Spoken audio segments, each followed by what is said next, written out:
아빠, 왜?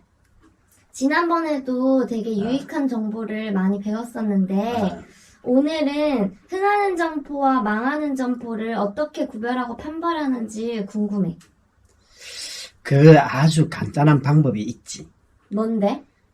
그 이제 이런 숫자만 좀 제대로 알았으면 좋겠어. 지난번과 마찬가지로 응, 이번에는 50, 응, 20, 15, 응, 15 요거 5가지 그 숫자만 응, 알고 그 점포를 보면 응. 흥하는 점포인지 망하는 점포인지를 신속하게 구별할 수 있을 것 같아. 50, 20, 15, 15가 뭐야? 이제 50, 20, 15, 15를 다 합하면 얼마가 될까? 다 합하면 100. 그러니까 이게 이제 우리가 점포를 볼 때 이제 그 점포에 대해서 점수를 매기는 거야.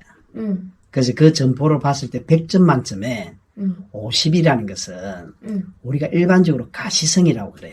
응, 그리고 20이라는 것은 접근성, 응, 그리고 15는 주차 편의성, 응, 그리고 10은 인지성, 응. 5는 홍보성이라고 말해. 그럼 숫자가 클수록 중요한 거겠네? 그렇겠지. 그럼 가시성은 뭐야? 가시성은 우리가 일반적으로 볼 때 내가 항상 강의를 다니든지 컨설팅을 하든지 이렇게 할 때도 응, 그분들한테 꼭 하는 말이 있어. 응, 그래서 제발 사업하는 응, 내 입장 말고 응, 내 상품이나 내 서비스를 이렇게 돈을 주고 사러 오는 고객의 입장에서 응, 점포를 볼 때도 그렇게 봐라 이거지. 응, 그래서 이제 우리가 일반적으로 그 점포가 좋은지 좋지 않은지 흥할 점포인지 망할 점포인지를 판별할 때 이 가시성이라는 것은 우리가 고객의 입장에서 그 점포를 딱 봤을 때 응. 눈에 쉽게 발견하는 정도야. 얼마나 잘 눈에 띄느냐? 그렇지. 음, 그래서 이제 일반적으로 이제 그 가시성이라는 것은 어떤 상권에 들어가서 내가 그 물품을 사려고 하잖아, 지금. 응, 그런데 그 점포가 눈에 너무 잘 띄어. 응, 간판도 잘 보이고, 매장이 또 이제 양쪽 도로에 있는 코나 점포라든지, 응, 그러다 보니 양쪽에 횡단보도가 맞물려 있다든지, 응. 그럴 경우에는 고객들 눈에 잘 띌 거 아니야. 그치. 그래서 그런 코나 점포 같은 경우는 어떤 업종이나 아이템이 들어가도 좋다. 흥할 가능성이 높다. 굉장히 높다. 음, 그런데 단점이 있어. 어떤 단점? 이제 그렇게 자리가 너무 좋을 때는 응, 임대료가 비싸. 비싸. 응, 권리금이 높아. 높아. 그런데 이제 그런 것들을 감수할 정도의 내 제품이나 상품이 된다고 판단할 때는 응, 그 가시성 50점이 너무너무 중요하다는 얘기지.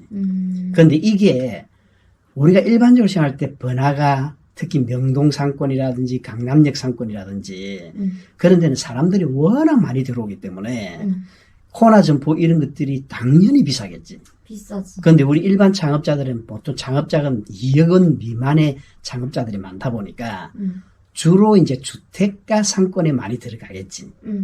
그 상권 중에서도 지금 그 자리가 가시성이 좋은 곳을 찾아야 된다는 얘기지.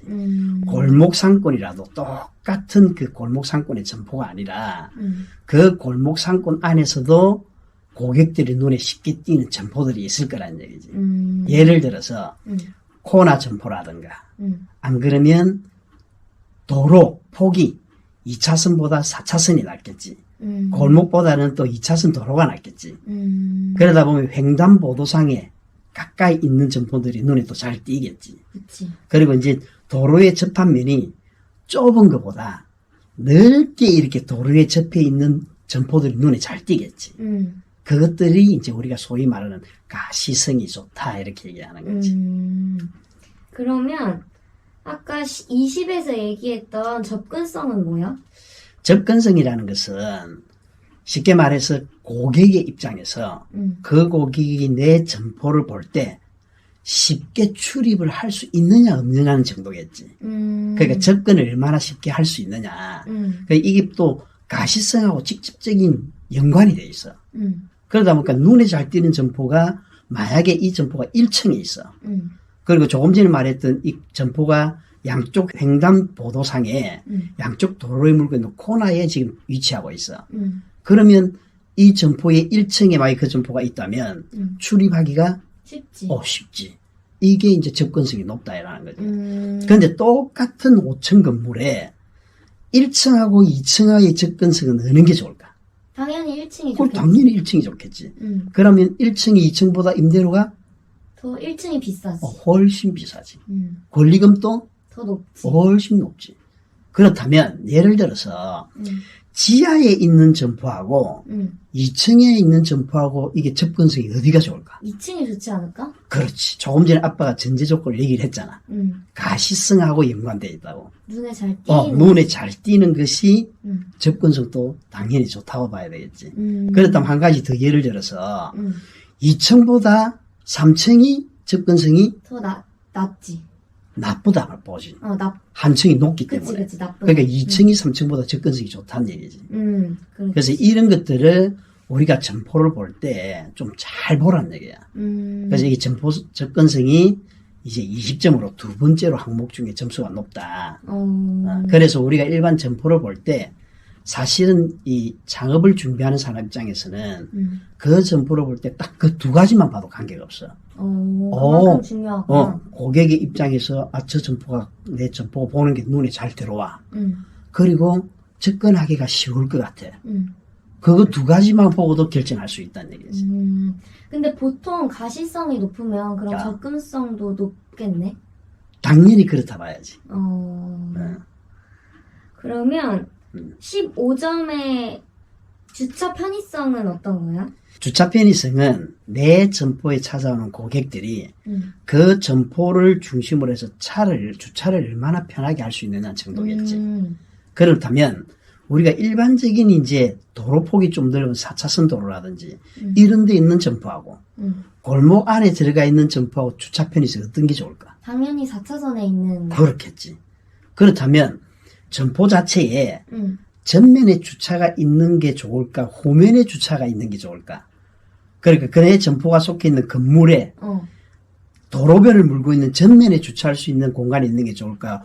건물 뒤편에 후면에 주차하는 공간이 있는 게 좋을까? 전면에 있는 게 좋지. 전면에 있는 게 좋겠지.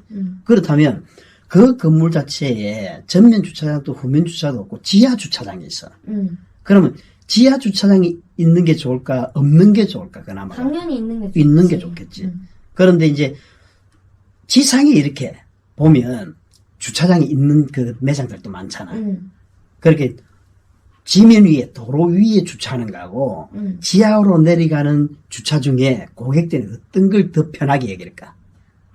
그냥 지하 말고 지상에 있는 주차장을 주차장에 편하게 선호하겠지. 선호하겠지. 그러니까 지하에 있는 주차장이 지상에 있는 주차장보다 훨씬 고객의 편리성이 떨어진다. 그렇지. 그러니까 이런 부분도 좀 세밀하게 보라는 얘기지. 그렇지. 그런데 이제 문제는 2억 미만의 소자본 창업자들은 건물을 구할 때 그 점포의 전면 주차장이나 후면 주차장이 없는 점포들이 대부분일 거야. 그렇다면 지하 주차장이 있는 게 그나마 좋고 가능하면 내가 이 점포에 들어갈 때 그 주변에 공용 주차장이 있느냐 없느냐 보라 이 말이지. 근데 만약에 내 점포 앞에 노상 주차장 공용 주차장이 있다면 이거는 괜찮은 거야. 그리고 두 번째, 내 점포 주변에 해서 직선 거리로 한 50m, 100m, 200m 이렇게 공용 주차장이 있다고 생각을 해봐. 그렇다면 거리가 가까운 공용 주차장이 있는 게 더 좋지. 좋다고 봐야 되겠지.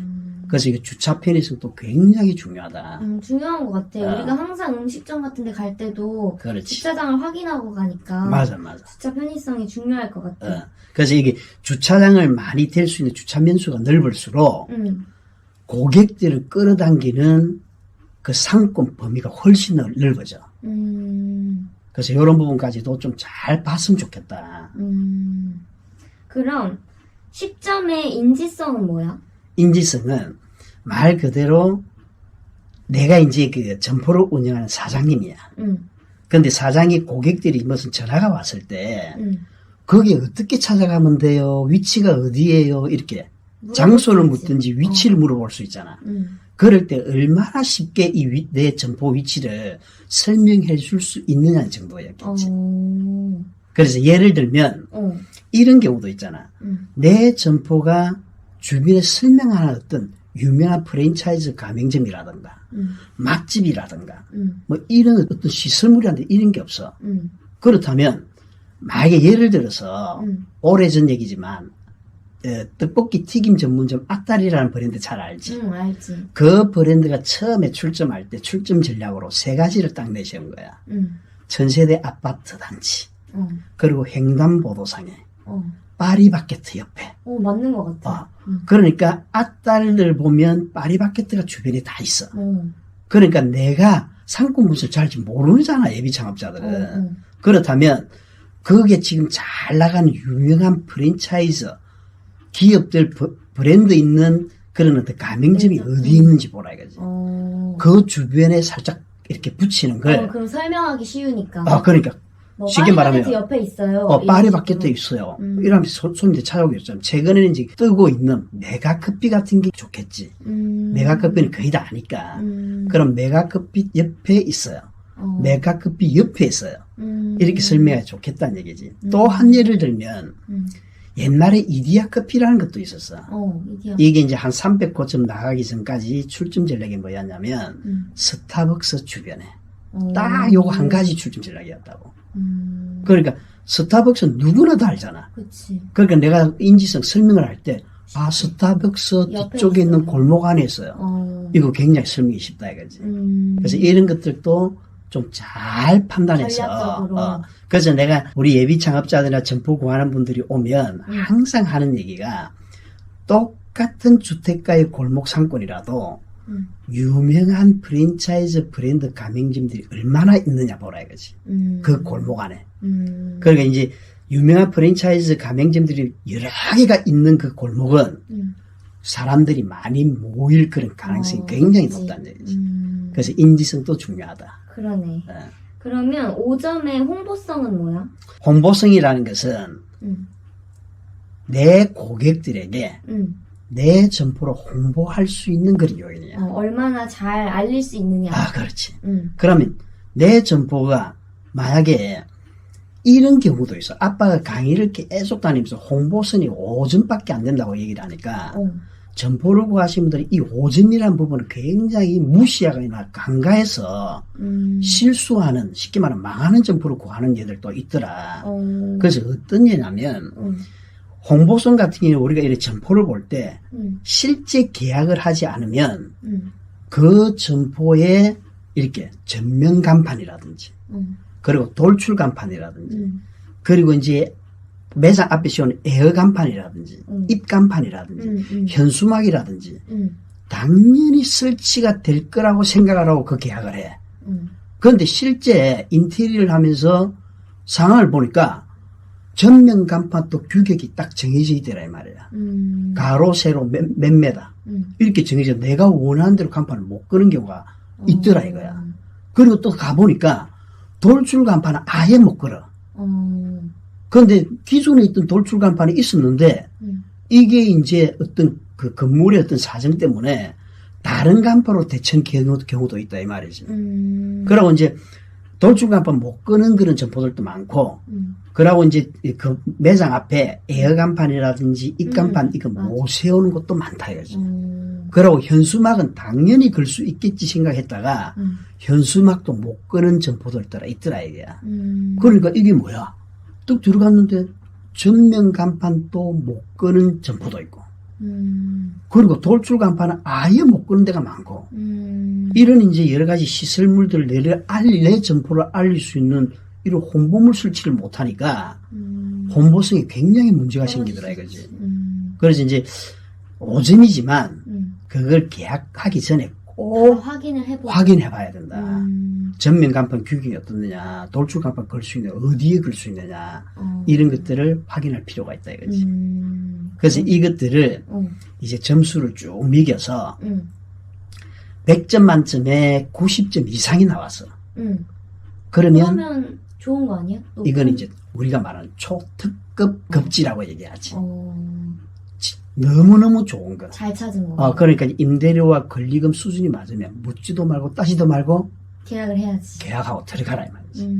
그런데 이제 80점에서 89점 사이는 그래도 그 정도도 높은 편 아닐까? A급지라서 이런 것도 사실은 그냥 들어가야 돼. 그런데 이제 71점부터 79점 사이는 이게 B급지라 해서 그래서 이럴 경우는 어떨까? 조금 더 다른 것도 비교해보고 그렇지. 들어가야 될 것 같아. 그러면 여기는 이제 후보지 점포로 딱 그냥 두는 거야. 그래, 한 두세 군데 검토해보고 그 중에 나면 여기를 들어가야 된다는 얘기지. 그러면 이제 우리가 소위 말하는 61점부터 이제 69점 사이는 조금 더 고려해봐야 되지 않을까. 그렇지. 그거는 이제 신중하게 접근해야 되겠지. 그 정도의 점수 놓는 것은 우리가 이제 쉽게 말하면 C급지라 해서 굉장히 좀 주의를 살펴야 된다. 신중해야 된다. 그런데 우리가 만약에 이제 점수를 매겼을 때 60점 미만이 나왔어. 그러면 번화가 상권이든 주택가 상권이든 골목 상권이든 따질 거 필요 없이 이 부분은 어떻게 해야 된다? 들어가면 안 된다. 들어가면 안 된다 이 말이지. 그래서 이제 우리가 이 정도 지금 50, 20, 15, 15 요 점수 매기는 것들만 연습을 많이 해서 그 점포에 대해서 정확한 점수만 매길 수 있다면 내가 지금 그 현장에 점포를 보러 갔을 때 공인중개사 분들이 이제 부동산 중개업 하시는 분들이 이 점포 막 좋다고 얘기하잖아. 그러면 그거는 그냥 한쪽 귀로 흘러들으란 얘기지. 참고만 하고 내가 그 점포에서 고객의 입장에서 점수를 매겨보란 얘기야. 아, 가시성 몇 점, 접근성 몇 점, 인지성 몇 점 이렇게 점수를 매겼을 때 70점 이상이 나왔어. 거기에는 딱 들어가려고 마음을 먹으라 이 말이야. 그리고는 권리금이라든지 이런 부분들을 좀 절충해야 되겠지. 그렇지. 근데 궁금한 게 이제 아빠는 전문가니까 그런 거에 이제 딱 점수를 잘 매길 수 있을 것 같은데 예비 창업자들은 점수 매기는 걸 어떻게 매겨야 할지 좀 어려울 것 같아. 그래서 어떻게 점수를 매기는지 궁금해. 그런데 이거는 이제 예비 창업자들이 이제 초보자 입장에서 한눈에 보고 점수 보기는 진짜 어려울 거야. 어렵지. 그래서 이제 아까도 내가 얘기했듯이 가시성하고 접근성 두 개만 봐라. 이제 그렇게 얘기하는 경우도 있고. 그리고 이제 이걸 하려면 상권 분석, 입지 분석하는 능력도 길러야 되는데 결국은 이 얘기는 무슨 얘기냐면 본인이 점포를 많이 보고 다니는 수밖에 없어. 그러니까 우리 같은 경우는 이런 일을 벌써 30년 이상 하다 보니까 그 상권에 들어가고 그 점포를 딱 보는 순간에 점수가 다다다닥 나오지만 일반 초보자분들은 그게 어려울 거다. 그럼 여러 점포를 놓고 비교해보는 게 중요한 그렇지. 건가? 그래서 내가 항상 하는 말이 제발 사무실이든 집에 앉아서 손품만 팔지 말아라 이 말이지. 그러니까 컴퓨터를 통해서 막 자꾸 뭐 빅데이터 수집이라든지 이런 정보들만 가만히 앉아서 하지 말고 아빠는 맨날 하는 말이 발을 직접 움직여라. 나가서 직접 보고. 발품이 중요하다. 그래서 눈으로 보고 듣고 이렇게 경험하는 것들이 이것뿐만 아니고 다음에 또 자기가 분점을 내든 또 확장을 해서 가든 점포를 또 구할 수도 있는 거잖아.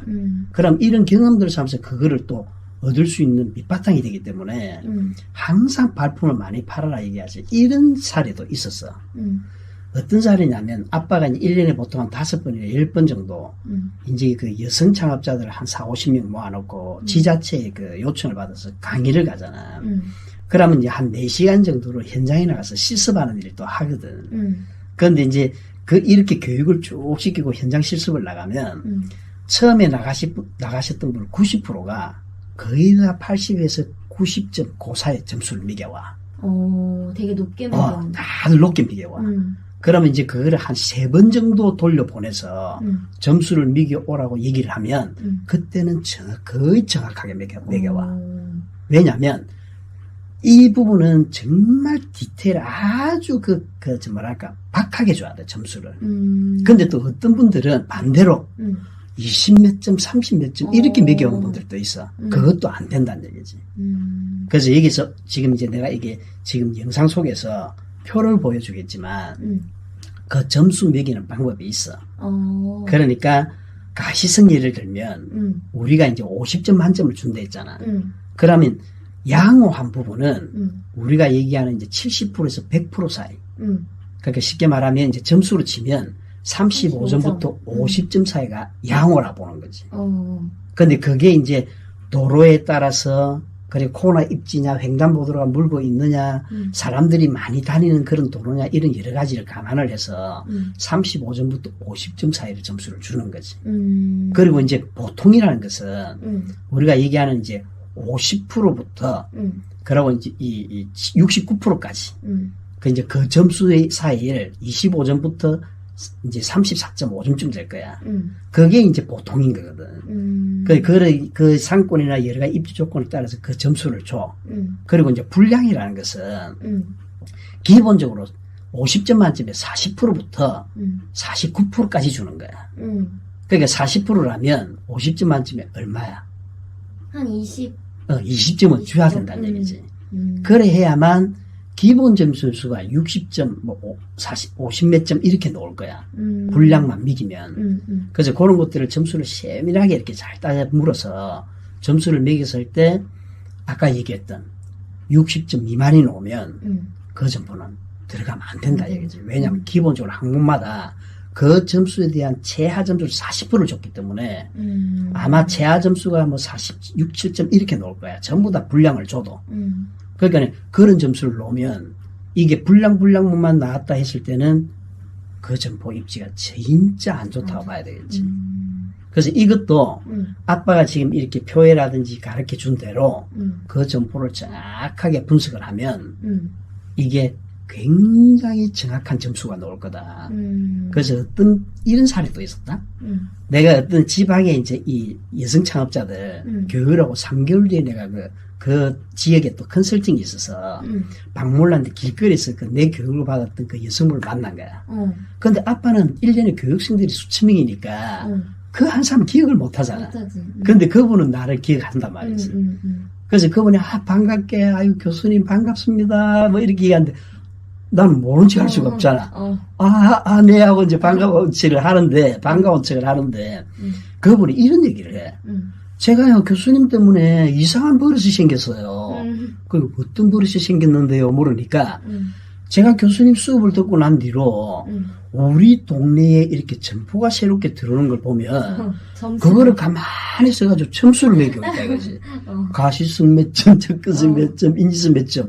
그러면서 유명 지금 어떤 그 프랜차이즈 가맹점들이 거기에 들어오더라 이거잖아. 근데 자기가 점수를 딱 매겨봤을 때 저기 왜 들어오지? 저기 들어오면 망하는데. 망하는 점포가 될 건데 왜 들어올까?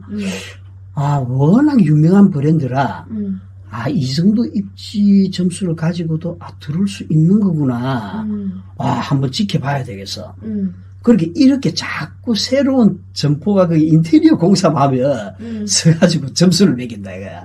그래서 내가 그때 뭐라고 얘기했냐면 선생님은 어디에 가셔서 점포를 봐도 망하는 점포는 절대로 구하지 않을 겁니다. 그러니까 이분은 이제 입지 분석 전문가가 되어버린 거야. 그래서 이런 분들은 내가 잘 아는 이제 공인중개사라든가 프랜차이즈 본부 대표들이 이제 연락이 와. 제발 그런 교육 좀 하면 안 되냐고. 왜냐하면 공인중개사 사무실 가도 이런 분들이 오면 우리가 말할 진상 고객이 된 거야. 아무리 좋은 점포라고 설명을 해줘도 본인이 점수를 매겨서 아닌 것 같아요. 이래버리니까. 그런데 이제 그만큼 이제 까다롭게 꼼꼼하게 이 점포를 구해야 된다. 왜 아빠가 이런 얘기를 왜 하냐면 창업자분들이 업종 선정도 잘하고 그리고 뭐 자금 융통도 잘하고 장사하는 영업 이 운영 영역도 있고 다 좋은데 이분들이 쉽게 말하면 창업 자금 중에 점포 비용이 50%에서 60% 들어간단 말이야. 임차 보증금이라든지 권리금이라든지 관리비라든지 이런 것들이 그런 엄청나게 높은 그 창업 비용 중에 높은 점포 비용을 들이면서 점포를 너무너무 쉽게 구하고 있다. 그래서 이런 분들은 점포 하나만 잘 구해도 실패할 확률이 거의 없다. 나는 이렇게 생각하지. 정말 중요한 것들이네. 오늘 배웠던 것들이. 그래서 내가 오늘 그래도 배웠으니까 한번 간단하게 정리를 해볼게. 가시성은 고객이 그 점포를 얼마나 쉽게 발견하느냐 그렇지. 정도이고 접근성은 고객이 그 점포에 얼마나 쉽게 출입할 수 있느냐. 그렇지. 이고 주차 편의성은 고객이 그 점포에 얼마나 쉽게 주차할 수 있느냐에 대한 거고, 인지성은 내 점포의 위치를 고객한테 얼마나 쉽게 설명할 수 있느냐에 그렇지. 대한 거고, 홍보성은 얼마나 이 가게를 잘 알릴 수 있느냐에 대한 거였어. 오늘 이렇게 유익하게 배워봤는데 그럼 다음 편에는 어떤 걸 알려줄 거야? 다음 편에도 지난번 영상이나 이번 주 영상 못지않게 굉장히 중요하다고 생각해. 오늘 영상에도 중간중간에 살짝 언급했지만 4가지를 봐야 된다. 4가지. 4가지. 4가지란 얘기지. 그래서 이 부분을 다음 영상에서도 보면 창업할 때 굉장히 도움이 될 거다. 자신을 하지. 유익할 것 같아. 오늘은 여기까지 할까? 좋아.